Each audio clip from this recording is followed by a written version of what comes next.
everybody. Thank you, Suzanne. Very happy to be here today. So CCS is a part of our portfolio. So I'm going to give you a small overview about what we do in general, then focus to the part that I believe interests you more. So we want to establish 2027 a geological service for Europe, not survey, but service. And with people that speak poor English like me, sometimes it's hard to hear the difference.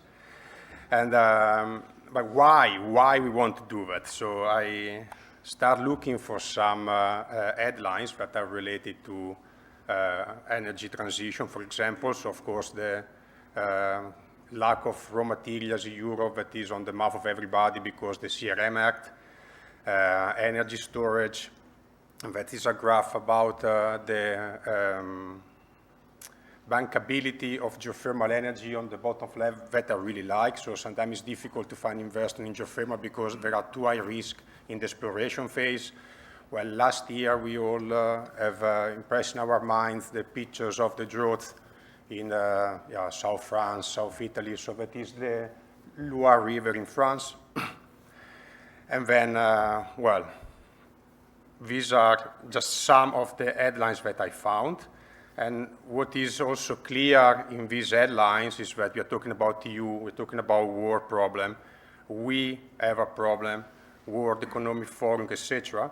So that give me 2 points. So first, that there is a real need of high quality subsurface data, also as we have this morning. So not only we have a need of data, but also we need standardized, we need harmonized data.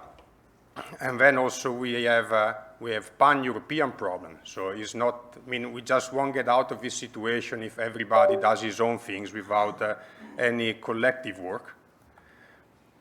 And then we can help provide a solution for both things. So we are expanding our EGDI platform, European Geological Data Infrastructure, that I'll tell you a bit more in a moment.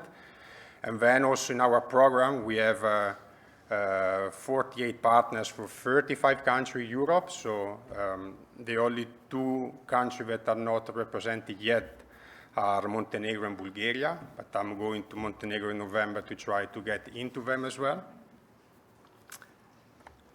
And what we are doing, so we are already covering a lot, but not everything. So in our portfolio of activity, for example, there are not geohazard and urban geologies that are 2 extremely important topics that we will introduce after the project. But what we focus on is on raw material, geoenergy resources, so from CCS, geothermal, hydrogen storage, heat and cold storage, etc. Groundwater, coastal protection, seabed mapping, offshore wind farm siting, and geological framework setup. So that is where we are building the metadata, scientific vocabularies, and guideline. Our sort of business card is the EGDI platform. So I hope that many of you already heard about it because it's been developed in the last 5-7 years. If not, I suggest you to just give a look at it and give me your feedback as well. So what we are having now is a web portal with 2D data and all scattered data set, and we are really focusing on professional users. So forgot to mention that this is a CSA program, so it's a cooperation support action.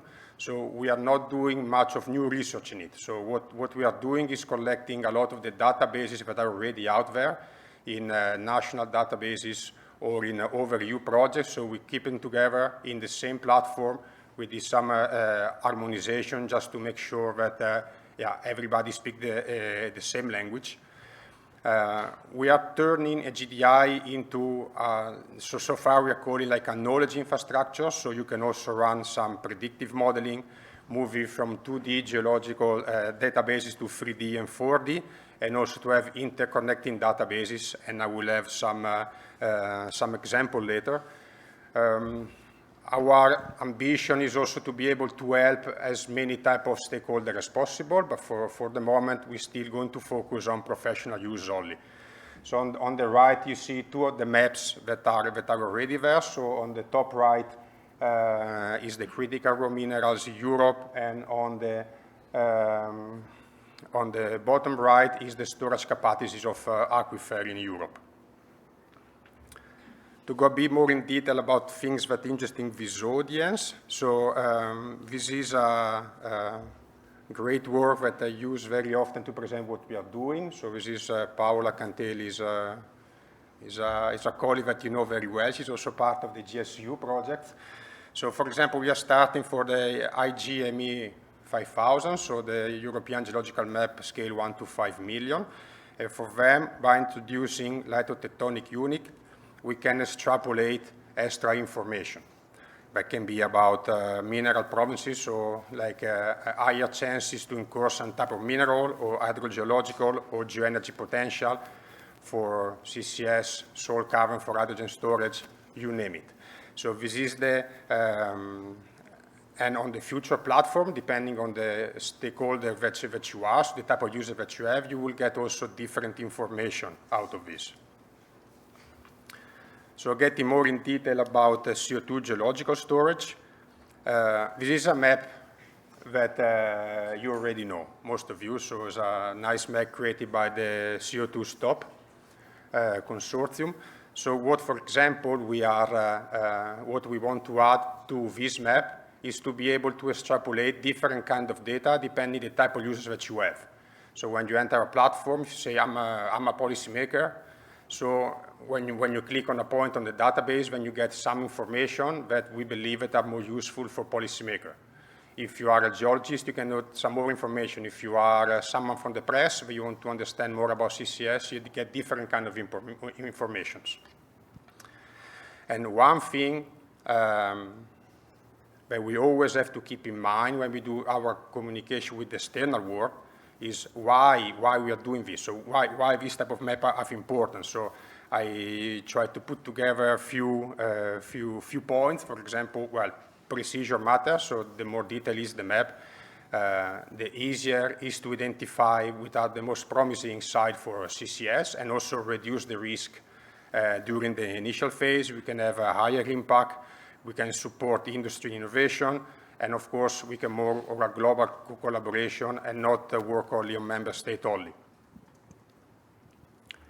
So this is the work that we are doing. So now we really, on the most promising location, we want to have more detailed information at the unit and local level in the reservoir. Also collect and implement data of the country that were missing for CO2 stop.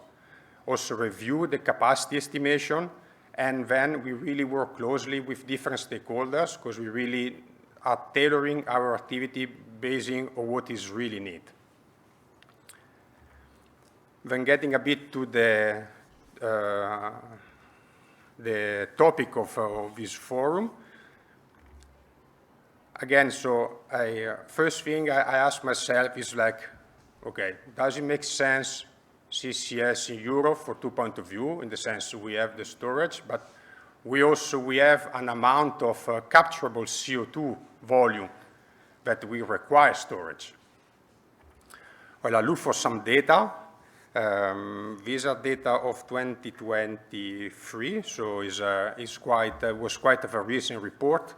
And a lot of countries has very high capture volume of CO2. So you see 50% in Germany, 40% in Poland, Italy 30%, Spain, almost the same. So these are, for the amount of CO2 you can capture, looks like to be the country for which makes more sense to push at this stage for CCS. There are many challenges, of course. This is, again, is a big list that you as an expert know better than me. I'm going to focus more about things that we are working on. Of course, like for many activity that require the exploitation of the subsurface, there is a very long bureaucratic process. So, and then thanks to the expertise as an independent organization and high quality geoscientific data, we want to help company organization to speed up the red tape process. As well, as a non-profit organization, we are working on public acceptance and opposition to some of the activity that require the subsurface. A few years ago, when I was still young and naive, I put myself in trouble in a situation like that. So I was called, I was as a induced seismicity expert. I was invited by my former university in Italy to give a talk to students about induced seismicity. And it was very general, nothing related to specific geology. But there was some energy operator just interested in hearing the talk, and then at some point a group of farmers that was very concerned about Italian operators starting storing gas in old wells joined the talk and start asking questions. So I tried to evade the questions as much as I could, and at some point when they asked me, but can the gas just go out and contaminate our land? Well, I reply that it depends on the geology, but that's possible. That was a very bad answer. Because at the meantime, I managed to piss off everybody, both the energy operator and to really annoy the farmers that was fairly concerned for that. So that I learned it the hard way, that you really have to be careful about what you communicate. And of course, it's also very important also to improve the public acceptance about to do a very good job in the feasibility phase. So just to make sure that when you implant CO2, especially on shore, there is no leakage, is safe, so the population feels okay with it. Because it's enough one small incident to really ruin years of works in many different countries. Also very important for us is to close the knowledge and experience gaps, and not only closing the gaps in the map, so like we cover the entire continent, but also help all the countries and all the organizations to reach a good enough quality level of collecting data and expertise. So we have countries that are very advanced in using AI and machine learning for predictive modeling for pharmaceutical contamination in water that help other countries that are interested in learning in doing that. With the UN ECE, we are working on setting an international center of excellence to train experts for every country in UNFC classification for mineral resources and geological resources. So we work on this kind of collaborations as well. And get into collaboration, so geology won't give you all the answers. Okay, so you cannot just go to an investor and tell him, listen, you can drill here and you're good to go. But the geological data, geoscientific data, can give you a very valuable input for many different applications. So we are working on different platforms in a synergetic way. This is an example, so it's too bad that Chris is not here anymore. So this is a map created by the JRC study on optimal CO2 infrastructure, and this is really September this year. And that is perfectly because it's overlapping what is on surface and what is below surface. So we have like emission surface, we have the potential, and then you can work in creating an optimal CO2 infrastructure. Other things that we are doing, so we are providing databases for CO2 potential together with other input to a company called Quorum Software that will give, for example, a strategic evaluation of carbon storage potential in Europe. So this is an ongoing work, and that will be presenting in 19th of October at the GSU Day in Brussels.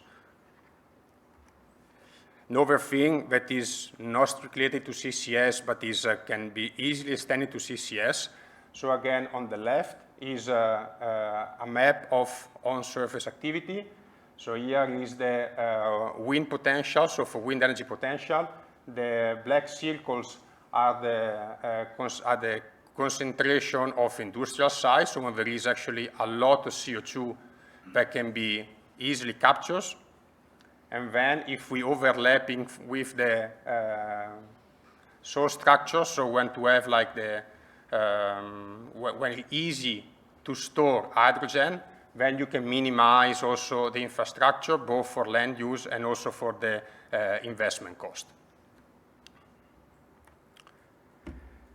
We have already quite a bit of data, so there are 800 layers on the GDI, but we want to go much more. But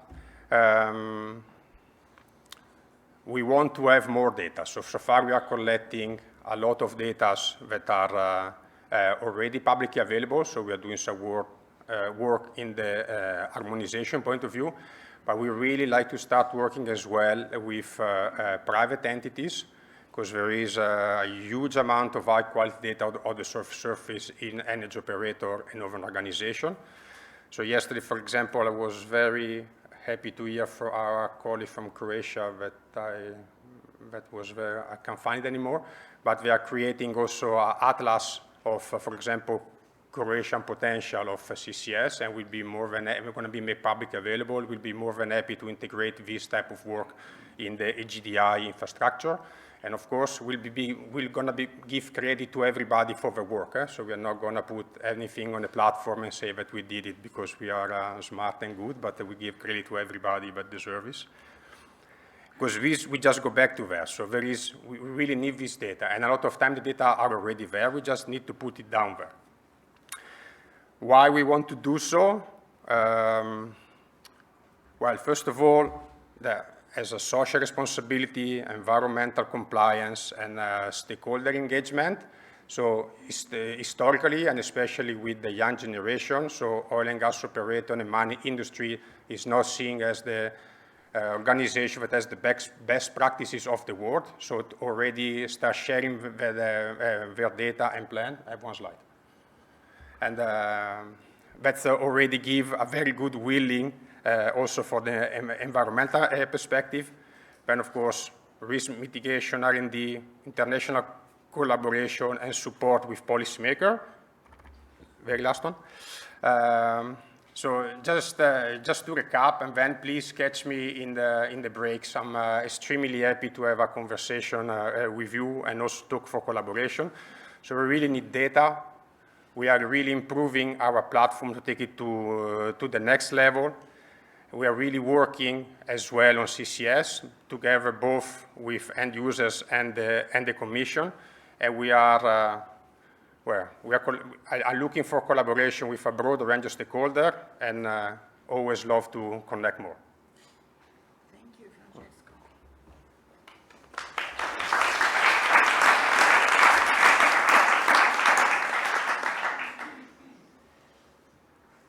That was sneaky. You had 2 more slides.